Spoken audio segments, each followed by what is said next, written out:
Всем привет, друзья! Это вы удачно зашли. Сегодня я приготовила эклеры без громких слов, любимый десерт всех поколений, времен и народов. Эклеры этот изысканный десерт требует к себе щепетильного подхода. Я очень часто слышу: ай, к сожалению, у меня эклеры не получаются.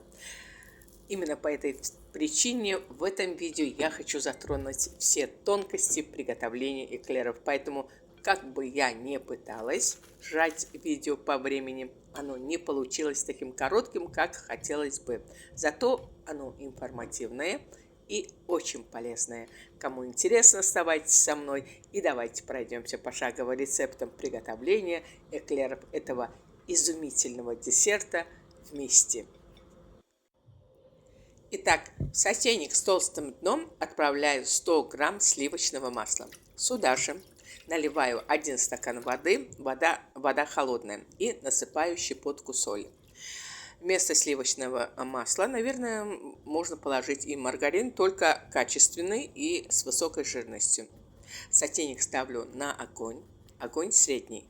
Как только вода закипает, насыпаю сюда 1 стакан муки. Муку обязательно просеиваю и убавляю огонь.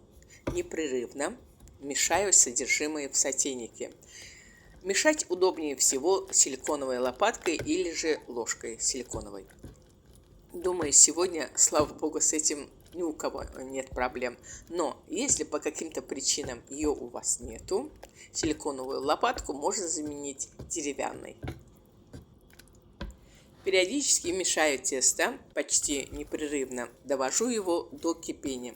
Очень важный момент: от плиты нельзя отходить, иначе дно посуды прихватит и пригорит. Во-первых, вы этот запах ничем не отобьете с эклеров. Во-вторых, заработаете себе мороки на несколько часов, уже не говоря о том, что продукты переведете просто. Так что выделите 20 минут на приготовление теста для эклеров. Постепенно тесто начнет шуметь, журчать, и уже чувствуется, как оно с легкостью отрывается со дна сотейника. Ну что, только тесто начинает булькать, грубо говоря, как только идут первые пузырьки, снимаю его с огня. Теперь надо дать тесту остыть. Для этого перекладываю тесто в другую посуду, чтобы оно быстрее остыло.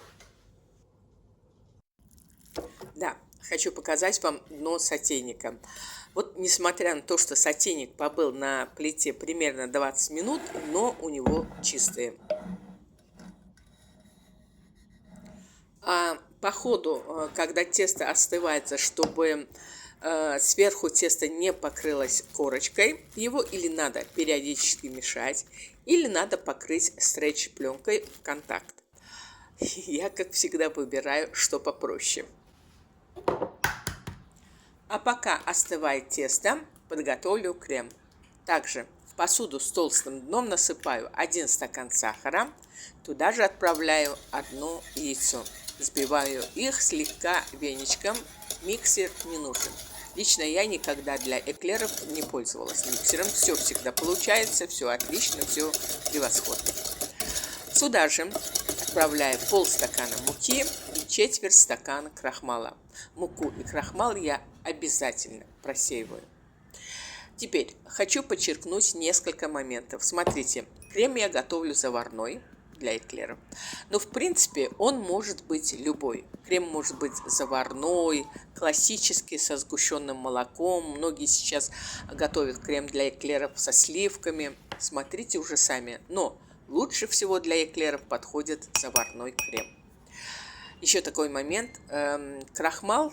Вот я клала крахмал. А крахмал, конечно же, можно не положить в крем. Я знаю, что многие против крахмала. Как-то помню, я тоже делала крем без крахмала. Крем получился, все нормально, ничего не пропало, но все же правильнее с крахмалом приготовить заварной крем. Теперь несколько этапов наливаю сюда 2 стакана молока. продолжаем мешать веничком. Да, еще такой момент. По рецепту в тесто идет 1 стакан воды, а в крем заварной 2 стакана молока. При желании можете и там, и тут молоко и воду положить 50 на 50. То есть в тесто положить полстакана воды и полстакана молока. А в крем 1 стакан молока и 1 стакан воды. Я, в принципе, иду пошагово по тому рецепту, что мне достался. А достался он мне от моей кумы, за что тебе, Юля, огромное спасибо. А ей этот рецепт, между прочим, достался от ее покойной тети. Так что рецепт подтвердил, постоял за себя годами и поколениями. По ходу, когда состояние крема стало абсолютно без комочков, поставила сотейник на огонь и теперь, постоянно помешивая веничком, завариваю крем. Вначале вот этот крем или тесто лежит на дне сотейника и не отрывается со дна посуды. И когда я мешаю крем, он практически не отрывается от дна посуды. Лениво ложится обратно на дно посуды, на дно сотейника. Постепенно крем становится густым, и уже заметно, что крем легко отходит, отрывается со дна сотейника. Варю еще немного. Вот теперь все. Надеюсь, видно, как тесто отходит со дна сотейника. Можно крем, вернее, пока тесто, снять с огня. Теперь, пока остывает заварной крем, я займусь тестом эклера. Перекладываю тесто в глубокую посуду, где удобно будет взбивать тесто. И в это тесто по одному добавляю яйцо. Если яйца были бы помельче, сюда ушли бы 4-5 яиц. Ну, так как я сегодня применяю большие яйца, честно говоря, из-за того, что я не кондитер, никогда не измеряю в граммах. Ну, эти яйца большие, поэтому я думаю, что сюда уйдут примерно 3, возможно, даже не 4, а 3,5 яиц. Итак, положив первое яйцо, постепенно ввожу его в тесто. Я мешаю тесто силиконовой лопаткой, постепенно круговыми движениями мешаю тесто. И вот так вот яйцо ввожу в тесто. Затем ломаю второе яйцо. И также постепенно ввожу его в тесто. Ну вот видно, что тесто стало более или менее мягким, но пока консистенция не совсем то, что надо. Можно, вернее даже нужно, честно говоря, вводить третье яйцо. Но на всякий случай я его буду ввести частично. Как же это делается? Для этого взбиваю в отдельной посуде, взбиваю яйцо. Это уже третье по счету, да? Треть яйца ввожу в тесто и мешаю его. Тесто становится гладким, но понадобится еще. Очень хочу показать вам, как меняется консистенция теста. А меняется она на глазах. Честно говоря, немного тяжело совмещать, но, надеюсь, видно. Ну что, ввожу вторую треть яйца, мешаю тесто, постепенно ввожу яйцо в тесто, и уже видно, что тесто становится более гладким. Ну, все же совсем чуть-чуть надо для желанной консистенции теста. Тесто должно стать самой гладкой, самой кремообразной версией песочного теста. Вот если для сравнения, да, я говорю. Поэтому кладу сюда оставшуюся часть яйца и все хорошенько мешаю. И вот уже видно, насколько гладкое тесто. Я бы даже сказал кремообразное. Вот если добавить сюда половину или даже треть еще одного яйца, четвертого, да, по счету, тесто станет совсем мягким. И, возможно, при выпекании узоры сотрутся. Поэтому я не буду вводить в тесто четвертое яйцо, и вообще с этим надо быть повнимательнее. Теперь собираю тесто в одноразовый кондитерский мешок. Насадку возьму 8-гранную, 8-угольную звезду. Еще с 8 лучиками, да, по-моему, называют. Ну, насколько мне известно, еще профессионалы ее называют открытой звездочкой. Я иногда пользуюсь еще насадкой розочка. Но, честно говоря, тесто можно насадить и с двумя ложками, да, с помощью 2 ложек. В советские времена именно так и делали. Тоже получалось достаточно симпатично, с клювиками, да, своеобразными. Смотрите уже сами.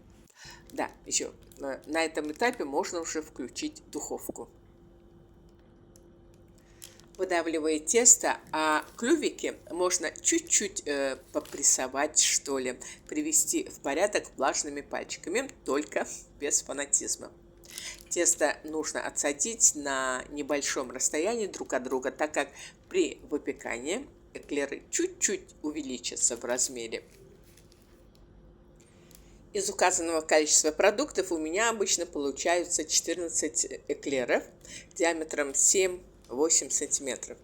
Пеку эклеры в заранее разогретой до 200 градусов в духовке. После того, как кладу эклеры в духовку, температуру духовки уменьшаю до 170-180 градусов. И при такой же температуре пеку эклеры 35-40 минут в режиме вверх-вниз без конвекции. Так эклеры не просто отлично пекутся, они еще чуть-чуть подсушиваются. Мы не любим слишком мягкие пирожкеобразные эклеры. Вы же ориентируйтесь на свою духовку. Да, пока эклеры пекутся, дверцы духовки открывать нельзя. Теперь надо дать эклерам остыть, а за это время заварной крем уже остыл. Отправляю в незаварной крем пачку ванильного сахара и масла. 3-4 этапа. Взбиваю крем до полной готовности.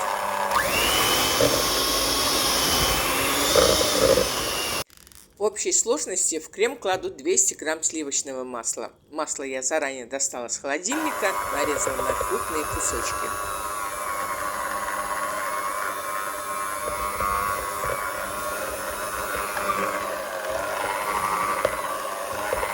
Кусочки масла абсолютно мягкие, за счет чего масло отлично взбивается в креме. Если масло не взбить до конца, то в остывшем креме попадаются частички, какие-то звездочки масла.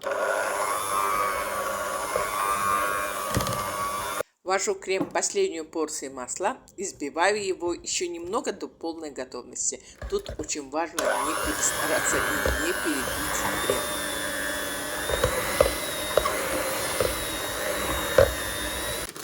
Взбитый крем собираю в кондитерский мешок с острой насадкой, с насадкой клювик.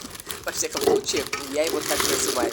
Да, если кто-то из вас знает этой насадки профессиональное название, пишите, пожалуйста, в комментариях. Буду признательна за такую полезную информацию. Ну что, крем готов, эклеры остыли. Самое время наполнять их кремом. Для этого можно острым тонким ножом открыть дырочку в эклерах и с помощью насадки с тонким носиком заполнять эклеры через эту дырочку. Но в принципе в местах, где складка, тесто прорывает во время выпечки, и на эклерах образовываются разрезы, дырочки. В таком случае можно их и не надрезать, в принципе, да, а насадить крем через вот эти разрезы. Или же можно эклеры частично, даже полностью разрезать горизонтально по периметру. Получается сэндвичи. И вот в этот сэндвич положить крем. В такие сэндвичи крем можно положить и с помощью столовой ложки. В таком случае кондитерский мешок и не нужен. Просто из-за того, что я полностью набрала в кондитерский мешок крем, уже неохота лишнюю посуду пачкать. Вы можете наполнить эклеры любым удобным для вас методом. Готовые эклеры можно насыпать сахарной пудрой, а можно оставить как есть. Опережаю возможный вопрос от самых внимательных и любознательных зрителей моего канала. Да, признаюсь, пока остывали эклеры, я успела сменить маникюр. Ну что, можно включить чайник. Прошу всех к столу. Я всем желаю приятного аппетита, хорошего дня, бодрого настроения. Готовьте на здоровье, побалуйте себя и своих близких эклерами, этим изысканным десертом. И вот Кто бы что бы ни говорил, эклеры были, есть и остаются любимым десертом всех поколений, времен и народов. И это без громких слов. В своем видео я старалась раскрыть все тонкости беспроигрышного приготовления эклеров. Но если возникнут вопросы, пишите в комментариях, я всегда открыта к общению. Благодарю всех за просмотр, за ваши лайки и отзывы. Я пока прощаюсь с вами, но буду ждать вас у себя в гостях. Ведь я и рада, всегда вам рада.